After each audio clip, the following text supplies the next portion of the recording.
Right, so as an osteopath who sees a heck of a lot of people who go to the gym, one of the most common culprits of shoulder pain is the bench press. And I feel like in recent years, the bench press has got a little bit of a bad rep as a movement which it causes more damage than good, it's not functional enough, and so forth. I'm going to explore that a little bit in this video, and most of all, give some practical tips on how I would warm up for the movement and ways which you can still bench press without encountering all the problems that people usually see. So one of the first issues is assuming that your left side and your right side are both equally strong and move in the same way. And what I mean by this is that we'll connect with certain parts of our bodies from left to right slightly differently based on numerous different factors. But if you've ever had an injury anywhere on the body, you might have twisted your ankle playing football, or you've ever gone over on something that will hurt your knee, this is all playing a big factor. So the first thing I'd want to do is something where you integrate the whole body, where you're learning to move and get your thoracic, so you basically your upper back moving, so that we have equal movement from one side to the other. Because if one side is more restricted, if you're trying to push something bilaterally, so at the same time, one side can't move, this is where we have to adapt, and again, where we encounter issues.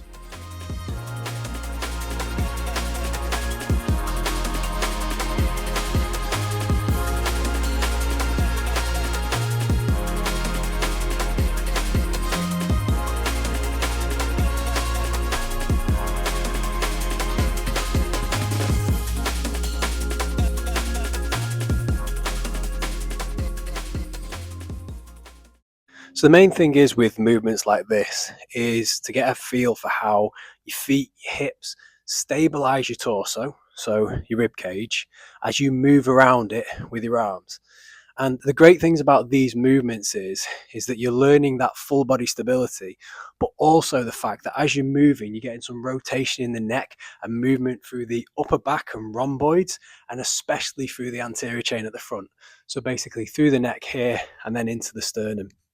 It's really easy to do. You can do a couple of sets each side. You don't need to go mega heavy. The main thing is it's just fluid.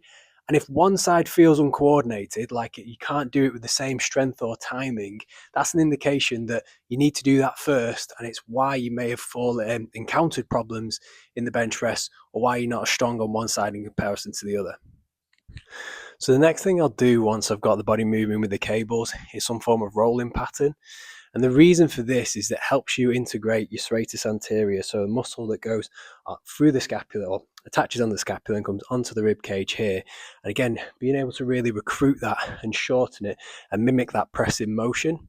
If you do that in conjunction with something where you're utilizing the obliques and midriff at the same time, there's a really nice effect on the way you connect with everything around the shoulders. So I'll do this as well as a little bit of a myofascial release. You can do this really simple. You just get your knuckles basically here and just rub and find any tender spots that are along your sternum. So you got from here where the clavicle is, and if you just dig in and brush, you'll find some really sore spots where it's a little bit tender, and you stay there, just going up and down, and then the other side. And again, if there's anything that's really sore, just hold there, rub there a little bit. And I would do that in conjunction with this, just again for a couple of sets before then going into the bar work. So a huge misconception is that a bench press is bad for your shoulders. There's no exercise that is bad for anything. It's just the state of your shoulders to begin with. So if a bench press does hurt you, or the front of the shoulder, it's more than likely because you have restrictions in your thoracic, so your thoracic spine and the neck, which if you do the prep that we did at the beginning, you'll overcome these factors.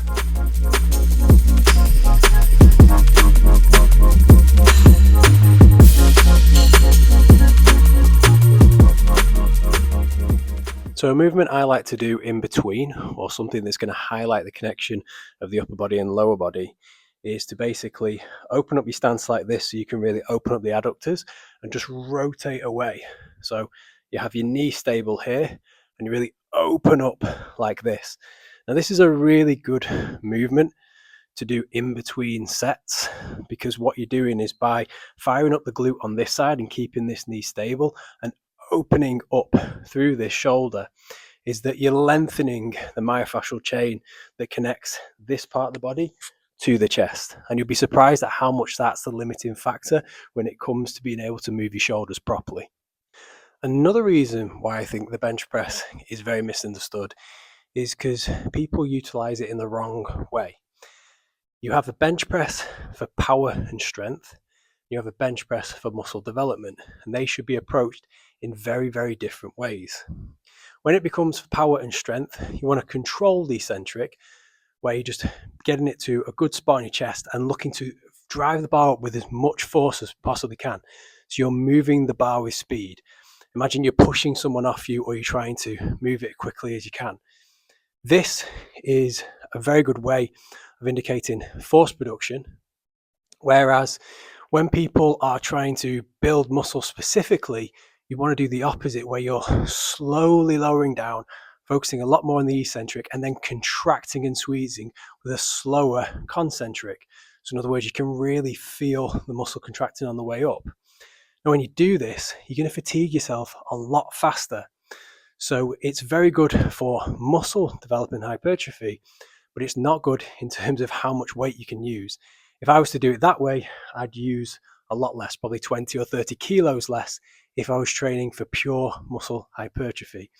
As my goal is more strength and power based, the goal here is to slow it down, drive it up as fast as I possibly can. So bearing those principles in mind, as in one should be always fast and powerful and moving the bar as quickly as you can, the other should be slow and controlled and contracting the muscle. The main thing is you don't get that confused. So you can go to failure on a hypertrophy one, but you'd use much less weight. You shouldn't be going to failure on anything which is strength and power, because you should calculate the weight that you should be using, and you shouldn't ever be going over a certain weight or certain reps so you fail, because then you've just gone too heavy. So load management is actually much more important than the exercise itself. What people do is they do a mixture of the two in the wrong way. So they go with too much weight for something which is designed to stimulate the chest and grow it for hypertrophy reasons, and they're going to failure. They're not getting the right stimulus. That's why they plateau, and that's why they get injured. So a big factor with overall shoulder health as well is thinking about what people traditionally do. If you think of a chest day, you'll likely start with a bench press.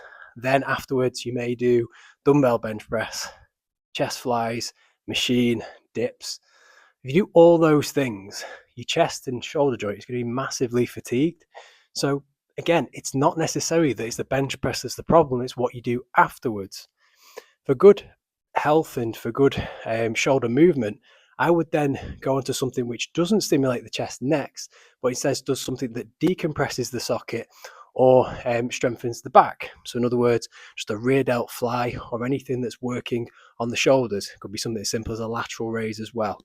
So remember, it's that the movement gets a bad reputation because it say it's bad, but if you have too much volume that your shoulders can tolerate too soon, or just in general, that's going to be a big factor as well. So just to summarize, the bench press is actually a fantastic movement for strength development in the upper body and as well for building muscle tissue. If you're someone who's really into health, longevity and strength training, I would genuinely have it as a staple movement alongside with pull-ups, just to give you an indication of how strong your upper body is. It's not that it's necessarily bad for your shoulders, it's the state of your shoulders to begin with. And the common culprits are the fact that people don't have the right range of motion, they don't have the movement through the neck, and they don't have movement through the thoracic. If you work on these three things, as well as stability through the whole body, you'll generally see no reason as to why you can't do this movement. We've also got to understand where it is from a programming point of view and what the objective is. Remember that too many people go too heavy doing something that's designed for muscle hypertrophy, rather than actually having a periodized plan where they're looking to apply strength and power with proper deloads and proper rep ranges, which have all been accounted for.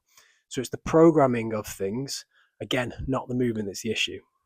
If anyone turned to you and said, well, it's not functional, it doesn't have any carryover to playing sports, there's absolutely nothing that you do in the gym that does that. playing sports and getting better at specific things requires those in a different setting. All you're looking to try to do in the gym is move better and apply force at a higher rate. So if you found that video useful, guys, I'd really appreciate it if you like the video. And again, if you want more information on how to get faster, stronger, and live a stronger, healthier life, make sure you subscribe to the channel.